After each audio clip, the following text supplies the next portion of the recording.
หางในบ้านเพิ่นมันมาเห็นหางพอดีถ้าว่ามีคนมานั่งนี่ต้องเป็นในบ้านใหญ่เท่านั้น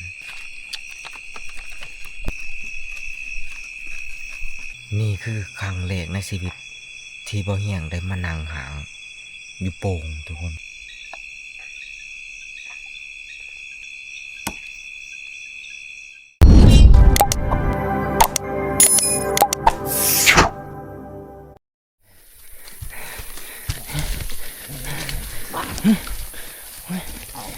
เร็วทุกคนโอ้ยหนักเลย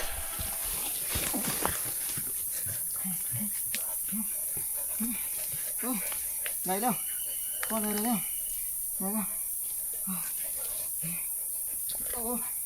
ได้แล้วเกือบร้อยแล้วโอ้ใหญ่อย่างนี้โอ้ใหญ่แห้งอย่างนี้นี่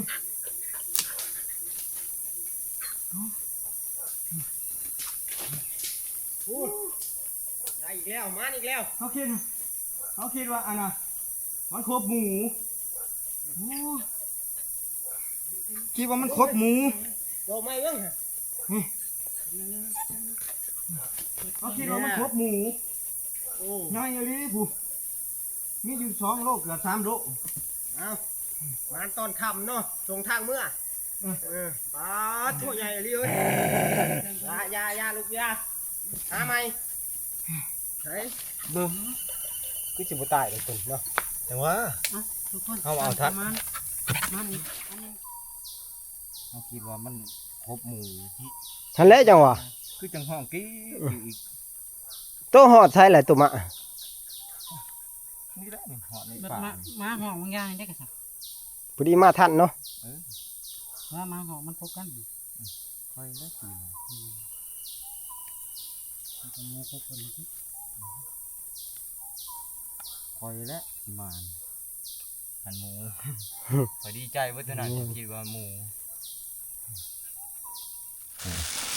หมอ2 ตัวนี่ไข่ในแต่บ่ตายทุกคนเลยไข่ในแต่บ่ตายนี่บ่ตายแต่สาหัสอะไรเคียงคู่ก็เลยบักเริ่มเทิมเลยตัวนี้ได้ตัวหนึ่งก็ถือว่าสุดคุ้มเลยทุกคนนะตัวหนึ่งหันใต้ตัวหนึ่งนี่2 ตัวนี่ยังไข่แน่เกิบมันก็ทิมอยู่นี่เลยเกิบนี่ก็ได้แลนบจักถีบจักแดนเลยเกิบกับทงนี่คนละบอลเลยเกิบกับทงนี่ทงนี่มาทิมอยู่นี้นี่ทงไปมานี่น้องม้ามันทรงทางเมื่อไรพอนี่ทุกคนไปมาแต่ครัวทุกคนเลยมือนี่ไปหาหลอกครัวเบิดมือกับทีมงานในแล่น2 ตัวแต่ว่ากะมันส่งทางกลับทุกคนเลยได้อีกตัวหนึ่งเพิ่มอีกตัวหนึ่งพอดีเป็น3มือนี่ ยังถือว่ามานอยู่นะอาจจะกลับทับเฮาก่อนมาทุกคนย่างมากทุกคน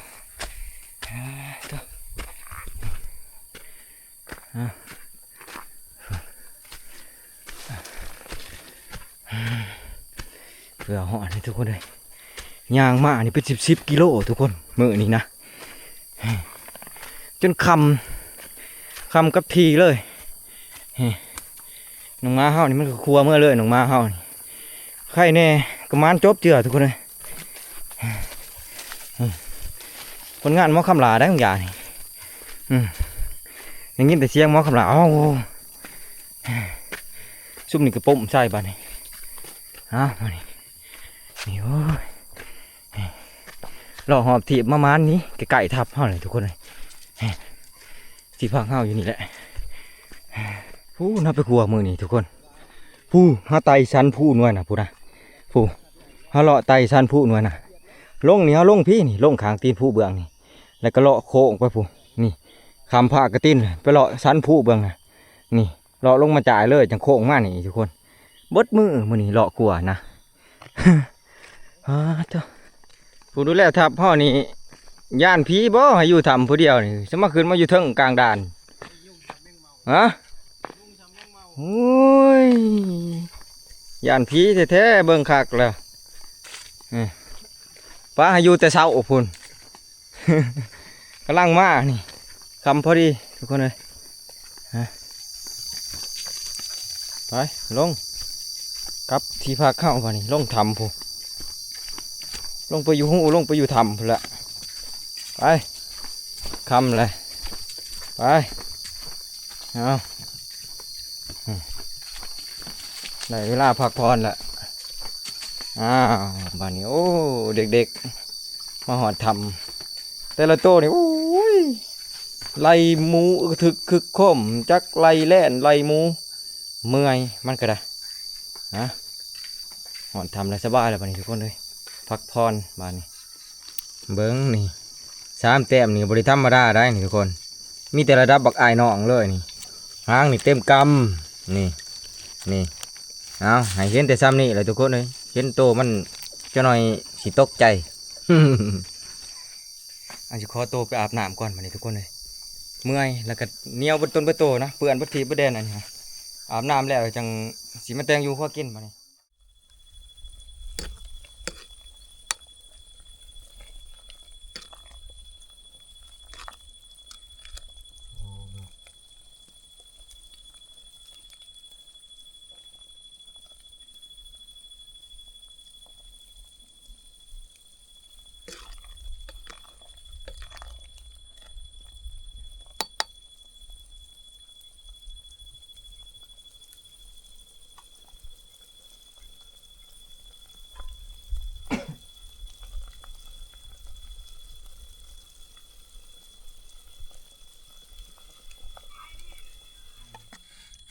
พอห้าเขาปรับใส่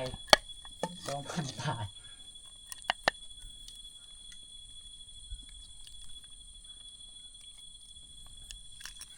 ตัดยังไงออกได้ก็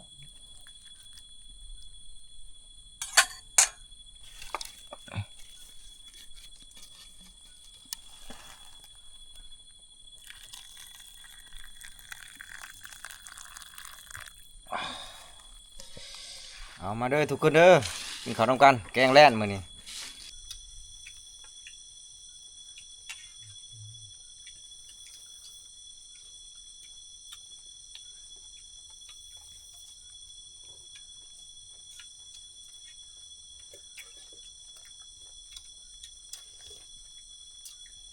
เดี๋ยวกูพานมองแกงอีก รุ่นนี้เช่าเด้อ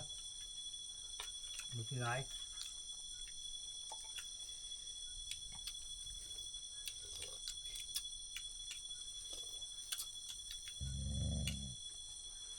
นี่มันจะขาดสมร้ายแล้วพวกเก็บไปถก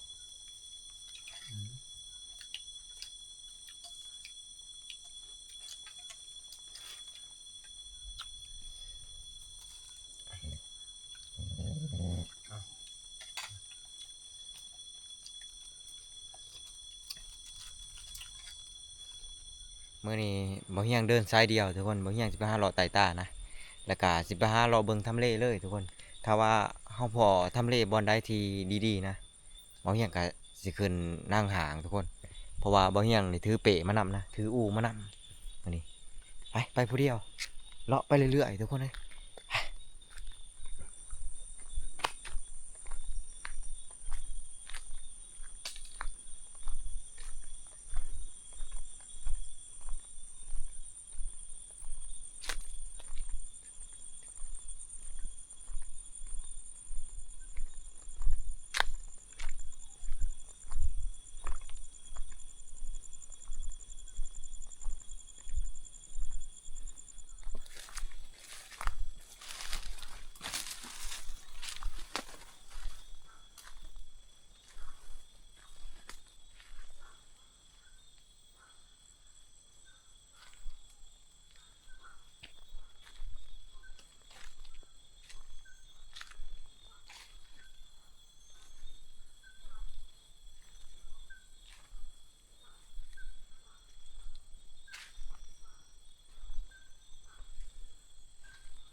ญ่เลยทุกคนความกว้างประมาณ6 เมตรนะประมาณ6 เมตรมุ่นต้นเลยทุกคนความกว้างของโป่งเลยนี่เมายังมาพอโป่งเลยทุกคนและที่สำคัญเมายังเห็นห้อยมูเถาะเขาทุกคนห้อยใหญ่มันนะแล้วก็อันนั้นห้อยมันแม่กี่ต้มแล้วก็มันขึ้นไปซีแถวต้นไม้บริเวณอ้อมแอมแถวขางโป่งเนี่ยก็คนขางลายทุกคนแต่ว่าโป่งไว้นี้มันมีหนามเต็มทุกคนมันมีหนามลายหมูป่านี่เบาเหี่ยงสังเกตแล้วก็เบาเหี่ยงสันนิษฐานมันน่าจะบ่มาคู่มือทุกคนมันน่าจะบามือมาหรือว่ามันถีบช่วงมาเบาเหี่ยงเบิ่งจากห้อยมันทุกคนแต่ห้อยที่เบาเหี่ยงเห็นบางยานี่บางทีอาจจะเป็นห้อยของมือนี่ทุกคนเพราะว่าอาดาเบาเหี่ยงมานี่เลิกเลยทุกคนเบาเหี่ยงมาประมาณ10 โมงเลย10 โมงยังมาคืนได้เบาเหี่ยงมาแต่ว่ามันน่าจะเขาตั้งแต่ช่วงแต่ช่วงหัวแรงทุกคนห้อยนี่ไม่ใหม่ห้อยนี่นะมันยังเขาอยู่มือนี่มันเขาทุกคน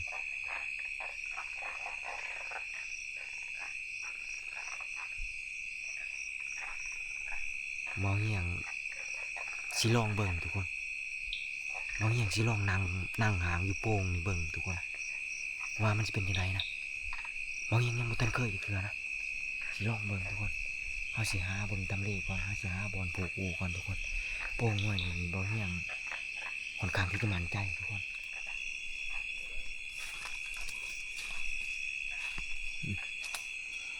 โอ้เราเห็นหางทุกคนนี่หางในบ้านเพิ่นมันมาเห็นหางไว้ดีเพิ่นเห็นหางไว้เพื่อนั่งโป่งโดยเฉพาะเลยนะแสดงว่าโป่งไว้นี่มีคนมานั่งเลยทุกคนมีนายผ่านอื่นมานั่งเลยโป่งไว้เพิ่นเขาเห็นหางเพิ่นทุกคนเขาเห็นหางเพิ่นมาเห็ดไว้นี่นะน้อยนักสิมีคนมานั่งโป่งทุกคนถ้าว่ามีคนมานั่งนี่ต้องเป็นนายผ่านใหญ่เท่านั้นและก็เป็นนายผ่านที่ผ่านจังเวียนมาหลายนะทุกคนเป็นนายผ่านที่เก่งพอสมควรถ้าว่าผู้ใดได้มานั่งหางอยู่ในโป่งไว้นี่บางอย่างก็กำลังเห็นคือกันทุกคนและที่สำคัญมันมีหางจักบ่ฮู้ว่ามันไผมาเฮ็ดหางไว้ในนี้ทุกคนได้การทุกคนบางอย่างมักเนี่ยนี่แหละบางอย่างกล้ามั่นใจคือกันทุกคนบางอย่างสิขึ้นนั่งหางตัวนี้แหละทุกคนบางอย่างสินั่งหางดักสัตว์ป่าโป่งทุกคน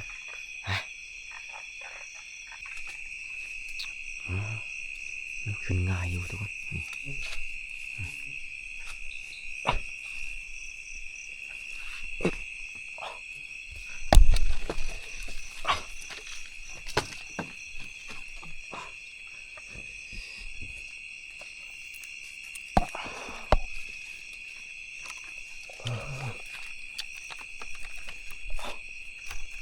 เสร็จก่อนอ๋อแข็งแห้งอยู่ทุกคนอันเนี้ย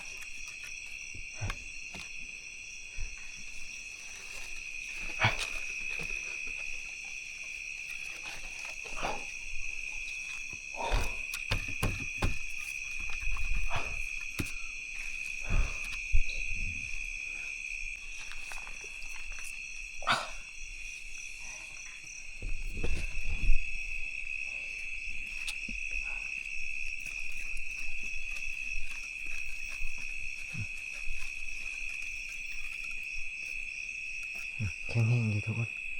โอเคอยู่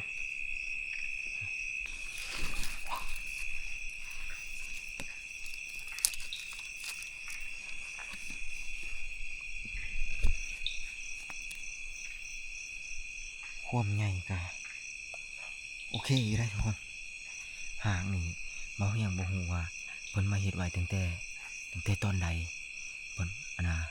เบาเฮียงกะกำลังมาเห็นทุกคนนะโป่งเงินนี่มันอยู่จ่ายผู้ทุกคนเบาเฮียงเลาะมาหอจ่ายผู้อีกนะ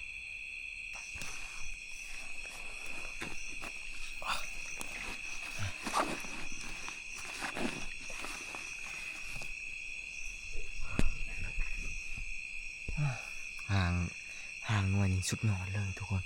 บ่เฮียงยังบ่ทันหูว่า แม่นในพรานคนใดมาเฮ็ดใจอยู่ในนี้ทุกคนคักบ่ใหญ่แต่ว่า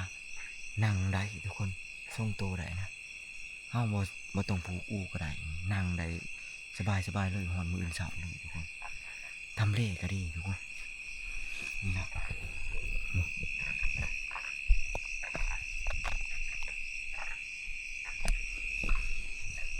นี่ทำเลนะนี่อันนี้ก็คือโป่งนี่สูงประมาณ6 เมตรทุกคนนี่นะนี่ถ้าว่าสัตว์ป่ามันเก่านี่เฮาเห็นเบิดสามารถแนมเห็นเบิดนี่นี่มันมาทางนั้นหรือว่ามาทางนี้ทุกคนในเรื่องทุกคนเฮาเบิ่งจากเครือหรือว่าเทาวันที่เพิ่นนะเอามาใส่มัดหรือว่ามาใส่คัดหางนี่น่าสิแต่หึงเลยเด้อทุกคนนี่นี่น่าสิแต่หึงเลยนี่แต่ว่ายังสามารถนั่งได้อยู่โอเคทุกคนนี่คือครั้งแรกในชีวิตที่บ่อยากได้มานั่งหางดักคัดป่าอยู่ในโป่งทุกคนเลยครั้งแรกในชีวิตนะโป่งว่านี่บ่อยากกับคนกลางมั่นใจคือกันทุกคน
ตอนนี้เวลาผ่านไป1 ชั่วโมงแล้วทุกคน1 ชั่วโมงเลยยังบ่ทันมียังเข้ามานะเดี๋ยวเราสิรออีกต่อไปทุกคนเราสินั่งอีกต่อไปนะถ้าว่ามีเหตุการณ์หรือว่ามีสัตว์ป่าเข้ามาเดี๋ยวสิอัปเดตให้ทุกคนได้เบิ่งเป็นระยะนะ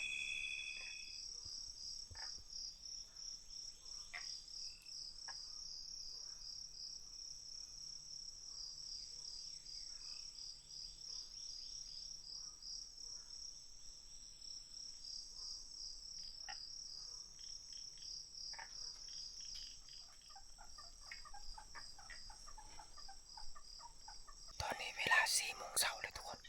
4 โมงเช้าเลยสัตว์ป่ามาทุกคนหมู่บ้านมาเลยมันสงสัยว่ามีเบาเหี้ยอยู่นี่ทุกคน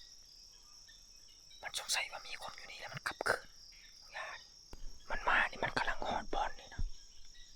กำลังหอดบอลนี่แล้วมันสงสัยว่ามีเบาเหี้ยอยู่นี่มันแค่กลับคืนเลยนะ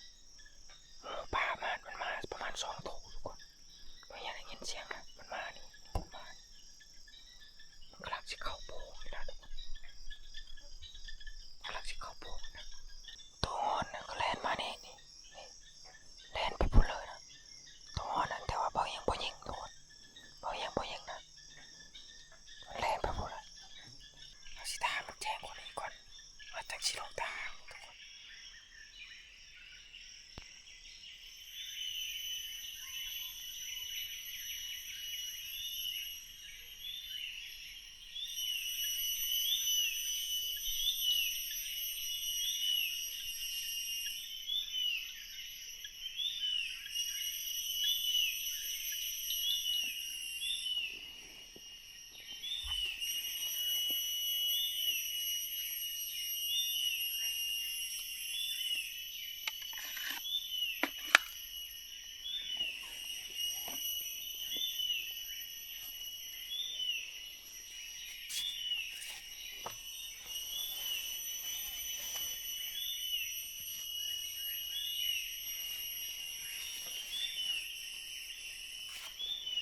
อนนี้บ่ยังลงมาแต่ห่างนะทุกคนบ่ยังสิพาทุกคนไปเบิ่งบอนที่หมูป่ามันตื่นบ่ยังนะเมื่อคืนนี้ทุกคนมันมานี่มันมาฮอดนี้ทุกคนมันมาฮอดบอนนี่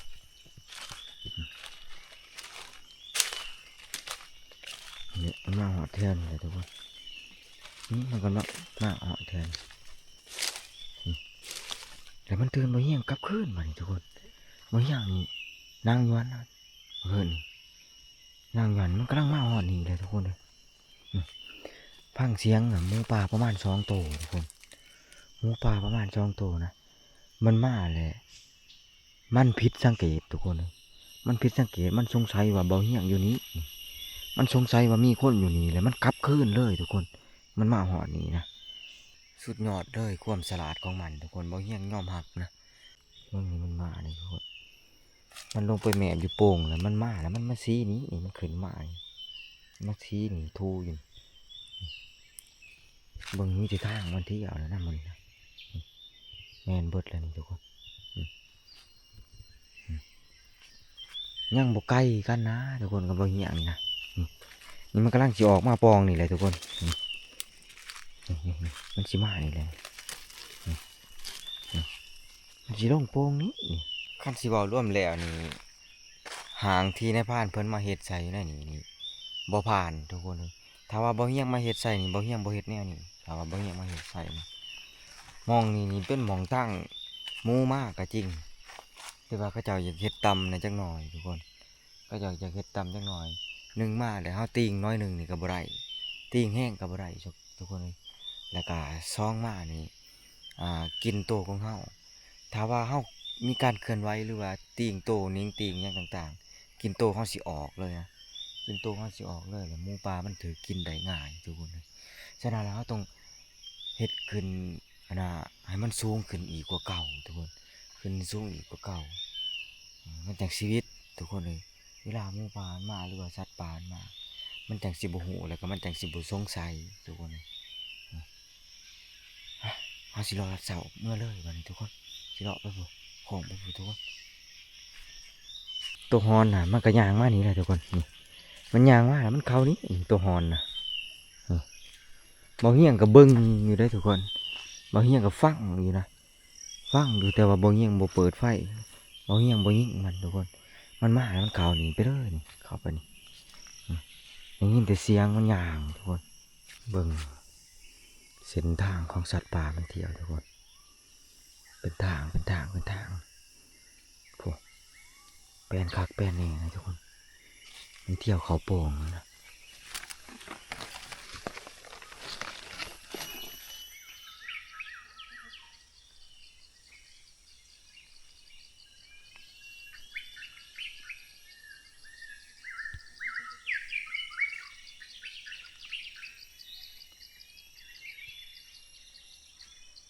ที่จริงเบาเหี่ยงอยากลงแต่หางแต่เมื่อคืนนี่พุ่นนะทุกคน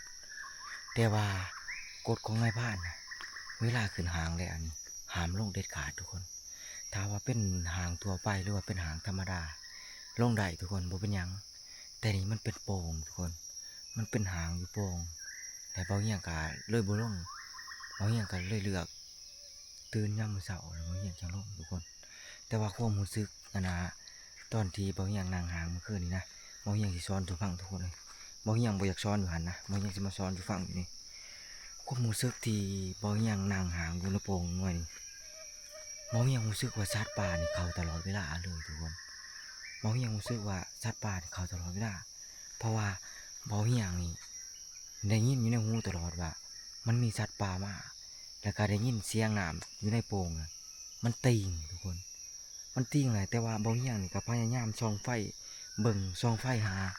แต่ว่าก็บ่พอตัวสัตว์ทุกคนนี่แหละสาเหตุที่เบาเฮียงจังบ่ตัดสินใจลงทุกคนเบาเฮียงคิดว่าน่าจะเป็นสัตว์หรือว่ามีสิ่งอีหยังบางอย่างนะมันเข้าในโป่งแต่ว่าเบาเฮียงนี่เปิดไฟเบิ่งเลยทุกคนเบาเฮียงพยายามเปิดไฟส่องเบิ่งปานใดยังบ่เห็นเลยทุกคนแต่ถ้าว่าหมูป่านี่หรือว่าสัตว์ป่าสัตว์ใหญ่ยังมันเข้าเขาอาจจะเห็นเป็นโตทุกคนอาจจะเห็นเป็นโตนะแต่ว่านี่มันบ่เห็นเลยทุกคนผู้ อดีมาตกวังช่วง4 โมงนั่นหมูป่ามันมา2 ตัวทุกคนตกวังช่วง4 โมงหมูป่ามา2 ตัวพอดีมันตื่นไปก่อนนะมันสงสัยว่าบ่มีหยังมีคนอยู่หันแต่มันตื่นไปนี่ทุกคนแบบนี้แหละทุกคนนะสำหรับเหตุการณ์เมื่อคืนนี้ที่บ่มีหยังพอมานะข้างนอกทุกคนโอ้ยมีลูกทุกคนโอ้ยฮันน่าทุกคน2 ตัวนี่มีไข่หน่วยหนึ่งอีกพร้อมนะสงสัยกำลังบ่อทุกคนอันนี้ว่าง่ายเจ้าตัวเล็กจิบอันนี้นะอ่าแม่มันแหละนี่ห้องทุกคนห้องเสียงมันมวนนะแม่มันเลยอันนั้น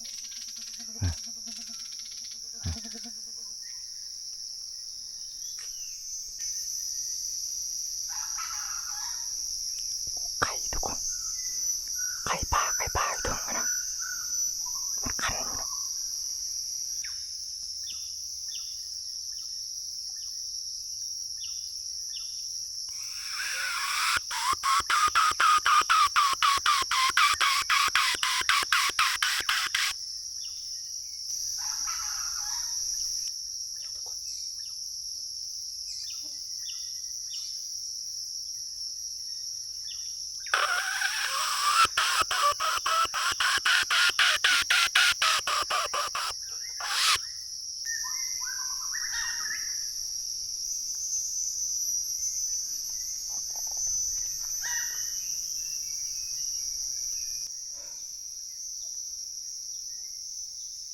ตาดีขนาดไข่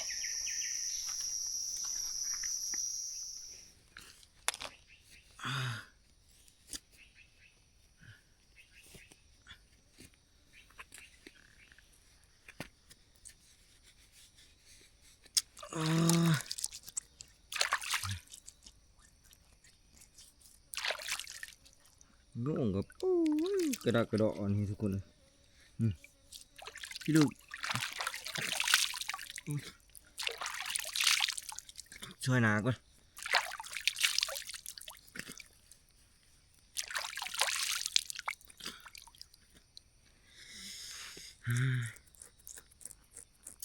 ย่างอีกอย่างหนึ่งที่บ่เฮียงบ่ทันเราสู่ทุกคนฟังนะเรื่องยุ่งเมื่อคืนนี่ทุกคนยุ่งนี่โอ้ยตอนบ่เฮียงนั่งอยู่ห่างนะ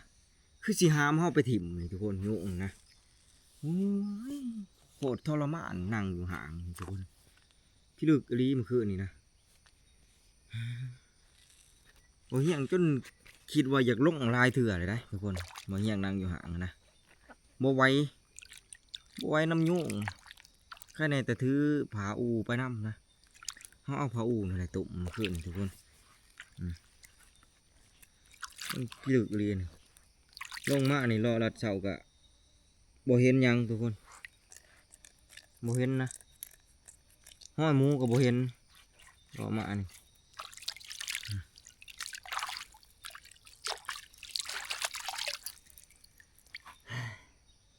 บ่ยังสิกลับทับก่อนวันนี้ทุกคนเลยทีมงานเฮาคือสิถาเลยยานมันสวยจะน้อยเพิ่น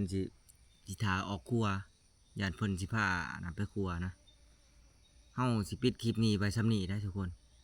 คลิปนี้นี่มันอาจจะบ่ยาวทุกคนแต่ว่าเอาเป็นว่าคลิปนี้นี่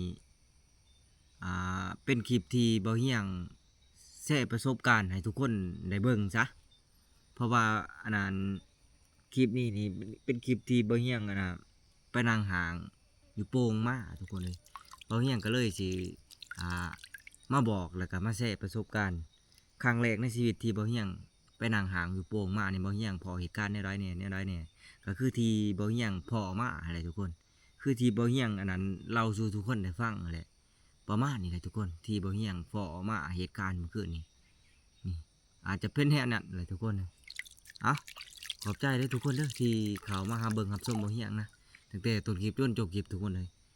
ฝากกดไลค์กดแชร์เพื่อเป็นกำลังใจให้บ่เฮียงเฮ็ดคลิปใหม่ๆอีกต่อไปทุกคนมื้อนี้เฮายังสิรอครัวอยู่ทุกคนทีมงานเฮาพาสิรอครัวมีแต่ว่าให้ทุกคนนี่ไปติดตามหาเบิ่งรับชมนํกันคลิปวิดีโอหน้าทุกคนเลยบ๊ายบายทุกคน